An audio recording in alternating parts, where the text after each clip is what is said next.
This is by far the most difficult, the most rewarding, challenging, the best online race Gran Turismo have ever done in their online sport mode. I'm going to guide you through this race. We're starting in P3. Yes, there is going to be dynamic weather. I'll spoil it a little bit. It is going to rain. And this is the hardest circuit in the world. It's a Nordschleife, actually the combined circuit. I have driven the Nordschleife in real life, but trying to do it here in the Supra against very, very, very fast drivers online is very difficult. So I'm going to let you know what's going through my head, how I'm sort of planning to go around it. So I know I'm good on the GP circuit. So we try and get up the inside there, a little bit of contact. So I deliberately stay wide to sort of leave the space, but then something goes on behind and we end up getting ahead. Let me know if you think that was a little bit of a rough move. Obviously we don't want to overtake with contact. But I tried to go wide and then we end up getting the P2. That's where we sit at the moment. So right now on the GP circuit, just going to lose a position there up the inside. Just caught napping a little bit, just having a little bit of space. Again, we know we're strong on the GP circuit, but when you get to the Nordschleife, everything gets really, really, really tense. If you're watching this and you've driven the Nordschleife, you'll know exactly what I feel, what I'm talking about. The walls sort of close in on you. And whereas on the GP circuit, 3 wide here, people sort of tend to be backing out. Whereas here you can get over the curbs, you can run wide, there's space on the exit. You just don't have that on the Nordschleife. It's just white line grass normally, and then a few centimetres and you've got a barrier. So we're going to try and keep up with P2 here, see what pace we have relative to them. P1 looks very fast, but you never know. We're all in the Toyota Supra, which is a difficult car to drive here. I'd say the Porsche is quite a good car to drive. The BRZ looks like it could be quite handy here. The GTR looks like it can handle the curbs very nicely. I've seen people in BMWs, I've seen people in Audis, I've seen people in Mercedes. Haven't seen that many people in Ferraris, even though Ferrari 296 won at the Nordschleife, at the Nurburgring 24 hours just a couple of hours ago as I made this video. So we head on to the Nordschleife now, and it's important for me not to panic. We've got the tyre telemetry up as well. Overheating the tyre is not really going to be an issue here at all, actually, as you're going to see. And we're coming under a lot of pressure from behind from Luigi Di Bella, Luigi of War. It literally translates into.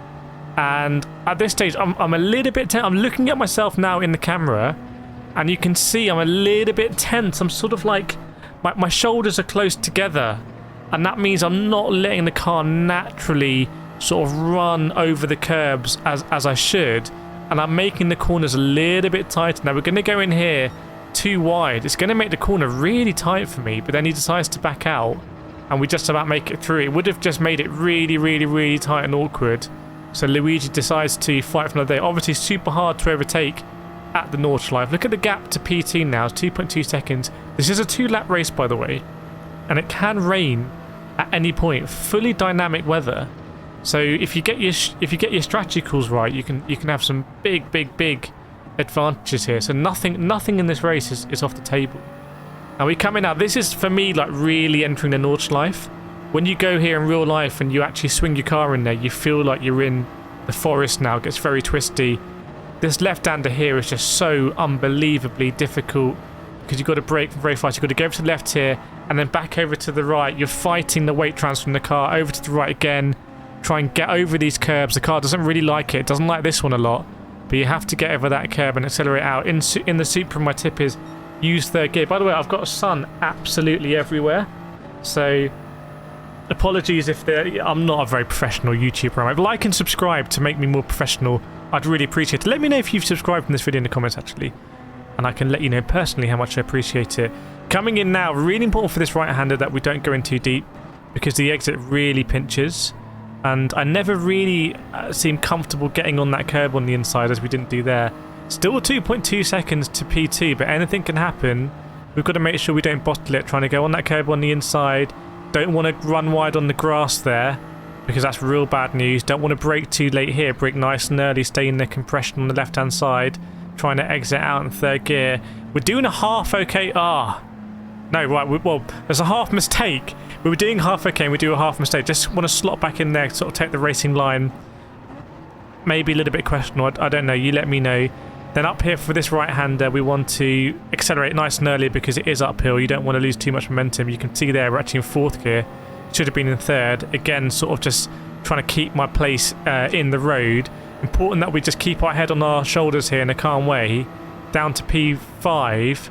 But these guys, how much more pace they had in us, I don't really know. Right, we go wide again. We're going to use another 2 positions. So, going to go down to P7 now. There is an AMG. And I found the speed differential between the AMG and the Porsche quite interesting. I think if I recall, we're going to see the AMG here like really catching the Porsche, putting the Porsche under a lot of pressure. And in fact, going to go clean round the outside of Valtteri Bottas here. Very nice, very nice. And we now slot into place. Again, we just got to keep our heads cool. We've got another gap 2 seconds behind. It's nice to drive here when you don't have any pressure. But I've got to be nice and relaxed. You can see I actually look a little bit more relaxed now, I'd say. At the beginning, I just seem so tense, and that's not a good way to drive. I personally don't play golf, but I've heard it's similar in golf. We're going to go up the inside of Valtteri there. I think if I recall, actually, there was a little bit of contact made when Valtteri made the pass. And I think he's led us back here. So that was very good sportsmanship by Valtteri. Obviously someone who's a big fan of motorsport and doing things the right way. Now we go into the very technical section of the Nordschleife where you have to attack the curbs here. You just have to get all over them. We're going to nibble that one. Going to run a little bit wide here. Really to be trying to get on the inside of this one. Don't need to hit that one on the inside. But then we're going to hit, I think, 3 curbs in succession. Try and get over this one. Then on the left-hand side, actually run a little bit wide. Then over this one. See, we're just running a little bit wide, corner to corner. But still, everything to play for. We need to get back into a rhythm. We proved with the quali time that we have some sort of pace to be P3 in this split. So we just need to believe in the pace and let things come back to us. The leader, we recognise was quite quick. He's 10 seconds up the road. But we have a little bit of momentum there. But it looks like everything else behind might be sort of condensing. So anything could be possible for us here. And, you know, for us, finishing, you know, top podium here for us would be big points for us to build our rating. Currently, believe it or not, we're top 25th, I think, in the UK in Gran Turismo 7. So we are the 25th fastest driver in the UK. In this race, we're clearly the 2nd fastest driver. But we just kind of want to keep believing in the inherent pace that I think we're starting to show. And basically not panic, just relax. This is a very tricky corner. I've done the iRacing 24 hours here, which is arguably the hardest thing you can do in sim racing. And that's a very tricky corner in the iRacing one. Now, it really has condensed here. So this is a battle for the podium. It's now a 5-car battle for the podium. We're going to go onto the Dottinger, which is a big straight. Try and keep it pinned a little bit. Really should be short shifting the Supra. And we are a little bit there. Just got to remember how to do that. You can see a little bit of a sigh there as I just an involuntary sort of like you know, release of the pressure. You can see how much. Well, I'm really in the shade and the sun here, aren't I? Awesome. Is it nice? Is it nice lighting? I don't know. Going down the straight, and what I really should do here is check the weather radar. And if I had checked the weather radar, maybe things might have been different. We will see. What's old Valtteri going to do? I'm going to stay to the inside here. I think he's just sort of loitering. He's recognising that we're just catching in the slip train. Going into Tiergarten here. I know some of the names. I have had some success here in the past, but I've never had consistent success. You know, we did well in the iRacing 24 hours. I have won daily races here before. I've done really well in FIA, the official esports championship here. I've driven the track in real life, so that gives me more awareness. But I've never really had the consistency. I've never felt comfortable here, and I'm not sure it is possible to feel comfortable here. We're going to take an inside line here that we spotted the fastest time in the world doing, but can't quite make it work. So we'll just slot in behind the AMG. This last few minutes of the race, I would say, have been quite good for us. It's really sort of come back to us. You know, the podium's there. Luigi of War. It's a 5-car train here. 3 Germans and a Swiss. So sort of homish territory. Switzerland's not a million miles away from the Nurburgring. And just leave a little bit of a door open there and a slide. That's all my own doing. All my own doing. And you can see the frustration set in. Now, this is where things get... this is a mentally difficult part of the race. Because mistake of my own making. No one else to blame for it but me.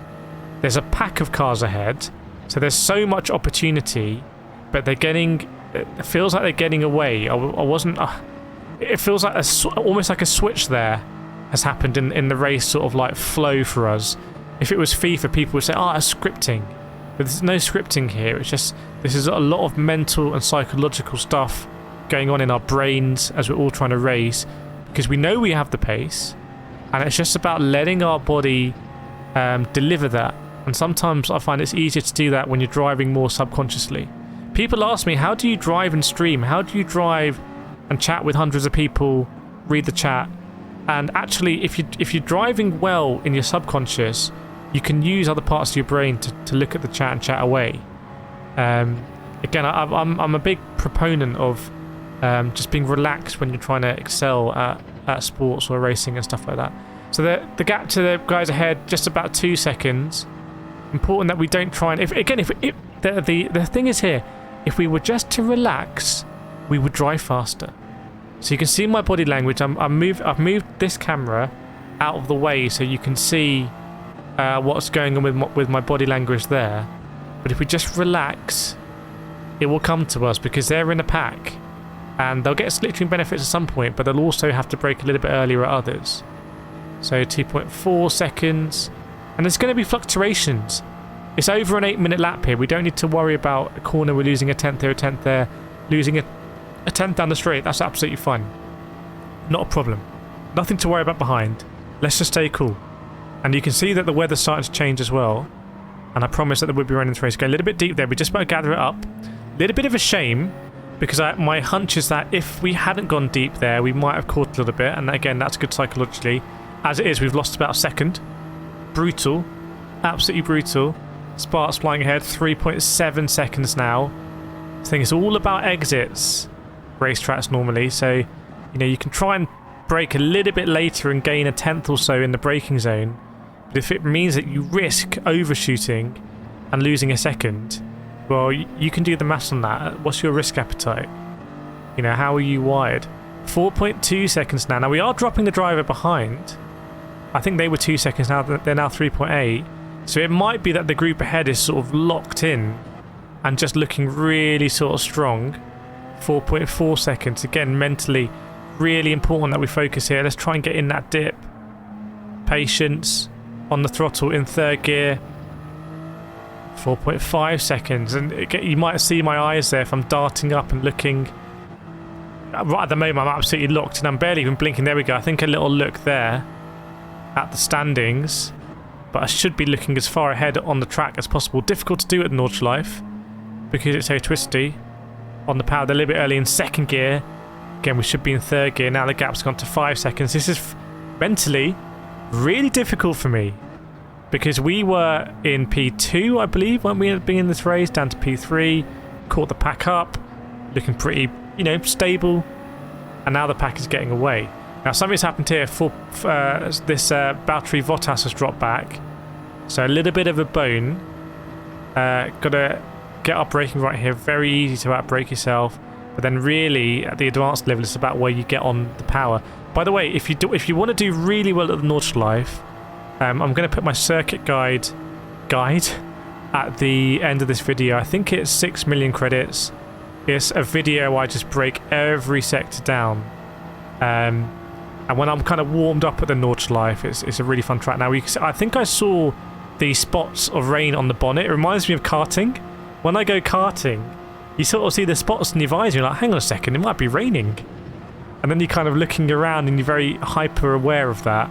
So here I had the same sense, I think, from the specks of rain on the bonnet and then flicking across to the radar. And the rain here is very interesting. Fully dynamic weather. They've finally done it. Gran Turismo 7 have finally done it and done full dynamic weather. And let's see how people enjoy. I think it's going to be a little bit controversial because I think there's going to be a lot of races ruined by the weather. Imagine if you're out in P1 here and then it gets torrential and then your race is ruined. Ugh. So, but you can't please everyone. A little bit of a gap here from the rain, but then as I noticed there, when the rain comes back, it's going to come back heavy. Now, I think at this point I was a little bit too cautious. You can hear by the revs that I'm not really driving at the speed I should be driving at. I mean, looking at here, it's actually kind of painful for me to look at. Just going to let the footage play a little bit.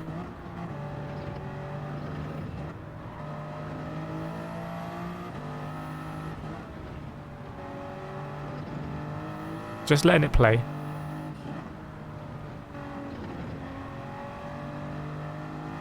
I think too tentative.